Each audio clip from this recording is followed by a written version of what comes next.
এই মশলার ভিতরেও আমাদের বেশ কিছু জমি গেছে, তারপরে সাইডেও আরও কিছু জমি আছে। তো এই মশলা এদের এই অধিকরণের ব্যাপার নিয়ে আজ দীর্ঘ প্রায় 14-15 বছর ধরে ওনারা আমাদেরকে আশ্বাস দিচ্ছেন এবং বিভিন্নভাবে আমাদেরকে বিভিন্ন কাজ করাইছে আমাদের দিয়ে।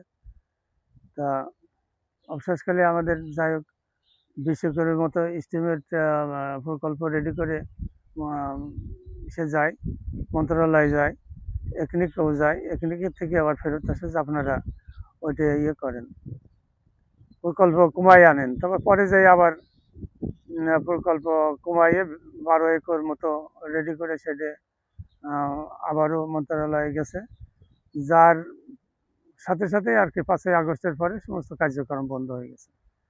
তো এখন আমাদের এইভাবে হ্যাঙ্গিংয়ে পার পড়ে আছি। যদি সরকার আমাদের এই এই অধিকরণের এই বিষয়টা যদি সরকার নেয় তা আমাদের কোনো আপত্তি নেই, আমরা জমি হলে আমরা স্বেচ্ছায় জমি দেব। আর যদি না নেয় তাহলে আমাদেরকে সাইড দিক এবং আমার মশলা ভিত্তিতে যাতায়াতের একটা সাইড দিয়ে একটা পথ দিক, আমরা তাহলে ওই মাঠের যা ফসলাদি আমরা নিয়ে বেরোতে পারবো, বা সেখানে বাড়ি ঘরদোর করেও আমরা বসবাস করতে পারবো, বা বাড়ির ঘরদোর অন্যান্য লোকেও করবে।